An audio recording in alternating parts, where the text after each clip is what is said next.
러일 전쟁에 이어 제10주차 강의의 두 번째 대주제는 애국계몽 운동입니다. 애국계몽 운동은 1905년부터 1910년 사이에 전개된 개화 자강파의 국권 회복을 위한 실력 양성 운동을 총칭하는 역사적 개념으로 정의할 수 있을 것입니다. 이러한 애국계몽 운동은 일본에 의한 주권 침탈이 가속화되는 상황에서 다른 열강에 의존하지 않고 우리 민족 스스로의 힘과 역량을 키워서 자주독립과 국가 발전을 이루어야 한다는 일반 지식인과 대중들의 각성이 그 배경이 되었다고 할 수 있겠습니다. 이러한 애국계몽 운동의 주체로는 애국계몽 운동가와 애국계몽 운동 단체 그리고 대중을 들 수 있을 것입니다.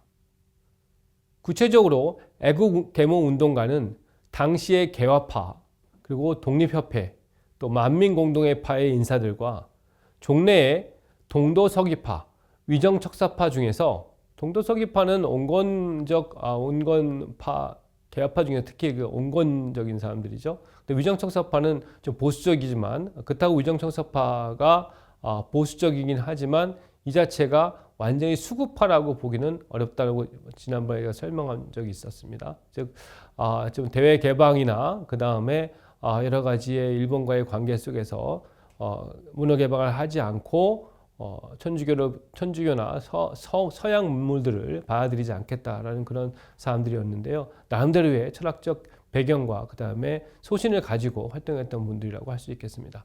뭐 이런 위정처사파 중에서 국권 상실이라는 충격적인 상황 하에서 개화자강 노선으로 전환한 인사들이 그 대부분을 형성했습니다. 그리고 애국계몽 운동 단체로는 보안회, 헌정연구회, 대한자강회, 신민회, 대한협회, 서우학회, 또 한북흥학회, 기호흥학회, 또 관동학회, 교남교육회, 호남학회, 흥사단 또는 대한흥학회라고 유학단체까지 이런 단체들이 많이 있었죠. 한 번쯤 여러분들한테 뭐 자세한 내용을 설명 못 드리더라도 일단 이름이라도 한번 언급해 보는 것이라고 생각하시면 되겠습니다. 또한 대중은 애국계몽 운동의 객체임과 동시에 주체로서 당시 민중들은 이전의 수동적 객체로서의 위치를 벗어나 성각적 개혁 사상가들의 계몽을 받아들여서 국가를 근대화시키지 못해 국권을 빼앗기게 된 사실에 대한 반성과 함께 자발적으로 이런 운동에 참여하게 되었던 것입니다. 이런 주체에 이어서 다음으로는 애국계몽 운동의 주요 운동 내용입니다. 첫 번째는 신교육 구국 운동으로서 애국계몽 운동가들 및 대한자강회, 신민회를 중심으로 한 학교 설립과 의무교육제도 실시 운동, 그리고 전국 3,000여 개의 학교 설립, 교사 양성, 또 근대교육 실시 운동 등을 들 수 있을 것입니다. 두 번째는 언론계몽 운동으로서 대한매일신보, 황성신문, 제국신문, 만세보, 대한민보, 공립신문, 뒤에 신한민보로 계층되죠. 이런 신문과 소년 등을 비롯한 잡지 이름입니다. 소년 등을 비롯한 잡지 그리고 학회부를 중심으로 광범위한 언론 대중계몽 운동을 전개했습니다. 세 번째는 실업구국 운동으로서 이건 민족산업진흥운동이라고 하기도 하죠. 실업구국 운동으로서 각종 근대적 회사 설립과 한국인 상공회의소 및 경제연구단체와 실업장려단체들의 자발적 민족자본 확보 활동 등이 있었습니다. 네 번째는 국채보상운동으로서 일본이 한국을 종속시키기 위해 제공해준 정치차관 1,300만 원을 국민이 담배를 끊어서 절약한 돈으로 상환해 버리자는 운동을 전개했었습니다. 이 운동은 많은 언론기관이 적극적으로 지원하고 함경북도에서 제주도에 이르기까지 전국 각계각층의 모든 국민이 참여하여 한때 전국을 휩쓸었습니다. 특히 민중들의 국채보상운동에 대한 참여는 매우 자발적이고 열성적이어서 전국 각지에 무수한 국채보상기성회 및 단연회, 즉 담배를 끊는 단연회 등이 조직되기도 했습니다. 여기에 성인들, 즉 어른들은 자발적으로 담배를 끊는 데 실천했고요. 부녀자들은 비녀와 가락지를 내놓았고 또 머리털을 잘라서 팔아서 이에 국채보상에 도움을 주겠다라고 호응하는 여학생들도 다수 나오게 되었다고 합니다. 다섯 번째는 신문화, 신문학 운동으로서 근대적 신소설과 신채시가 출연하고 창가가 같이 함께 부르는 것이죠. 창가가 널리 확산되었습니다. 특히 창가는 애국, 독립, 신교육, 신문화 등을 고무하고 예찬하는 내용이 많아서 온 국민의 노래로서 전국 방방곡곡에서 애창되기도 하였습니다. 여섯 번째는 국학운동으로서 국사, 국어, 국문, 지리 등의 근대적 학문 체계를 수립하려는 노력이 전개되었습니다. 근대적 민족사학을 수립하는 운동은 주로 신채호, 박은식, 장지연 등이 중심이 되었고요. 한국 분들한테는 아주 익숙하고 유명한 분들입니다.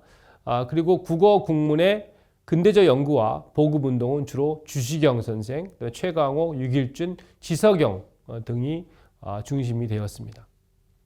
또한 한민족의 지리 체계를 세우려는 노력은 주로 장지연이 중심이 되어서 전개했습니다. 일곱 번째 애국계몽운동의 내용으로서는 민족종교운동으로서 한국의 종교계를 친일화하려는 일제 통감부의 공작에 대한 저항과 국권 회복운동의 일환으로 발생했습니다. 손병희 등의 천도교, 또 윤치호 이상제 등의 황성 기독교 청년회, 천도교는 동학계열이고, 그렇죠? 그다음에 기독교 청년회는 기독교 계열이죠. 이런 것을 비롯한 기독교 조직들이 있었고요. 또 박은식, 장지연 등의 유교적 대동교 창건, 또 나철, 오역 선생 등의 단군교 창건 등이 그 예입니다. 이들은 한민족의 민족주의를 고취하고 또 교도들을 국권 회복 운동과 독립 운동에 동원하기도 했습니다. 그리고 여덟 번째는 해외 독립군 기지 창건 운동으로서 이것은 애국계몽 운동을 주도한 개화 자강파의 무장 투쟁을 위한 무력 양성 운동이었습니다. 계몽 운동뿐만 아니라 이제는 무력으로 일본에 저항하자라는 그 무장 투쟁을 위한 그런 무력을 양성하는 그런 운동이었습니다.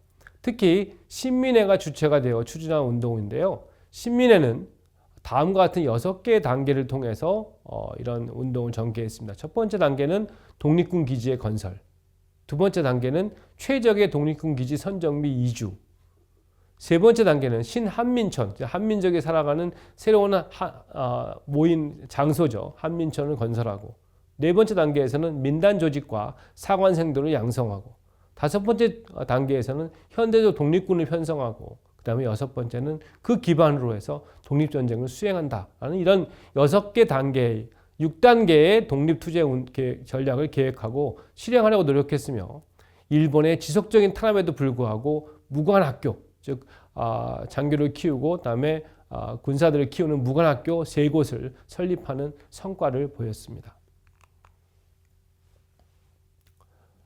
이와 같은 애국계몽 운동의 주요 내용에 이어서 그것의 의의를 설명하면 다음과 같습니다.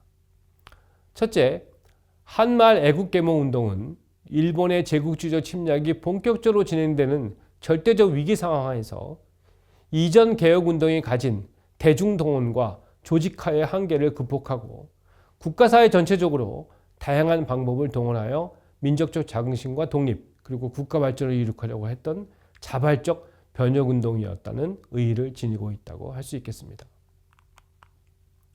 둘째, 신교육 구국운동은 애국계몽운동 내용으로서 신교육 구국운동은 국민교육과 의무교육, 전국적인 학교 설립과 교원 양성을 통한 아래로부터의 계몽운동의 핵심이라 할 수 있으며 이후 식민지 시대에 앞으로 보겠지만 식민지 시대의 국권회복운동의 중요한 토대가 되었다고 평가할 수 있을 것입니다. 셋째, 언론계몽운동은 언론을 통한 민족의식 고취는 물론 일본에 대한 무장 저항을 지원하는 역할을 수행함으로써 식민지 시대 저항의식 고취의 토대로 작용했습니다. 넷째, 실업구국운동과 국채보상운동은 사회 각 분야의 구성원들이 광범위하게 참여하는 형태로서 한민족의 민력 통합에 기여했습니다. 민력이라고 하면 한민족이 갖고 있는 힘이죠. 그렇죠? 그 힘을 통합하는 데 기여했다는 것입니다.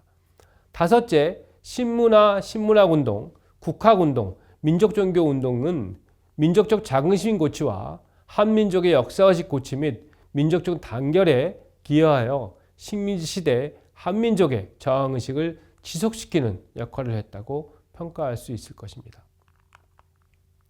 마지막으로 다섯째, 국외 독립군 기지 창건운동은 1919년 3.1운동과 이후 독립군 무장투쟁에 직접적으로 영향을 미침으로써 한민족이 일본의 식민지 시기에서 벗어날 수 있는 내적 동력을 확보하는 데 아주 중요한 역할을 담당했다고 평가할 수 있을 것입니다. 이상으로 제4차시 강의를 마무리하도록 하겠습니다.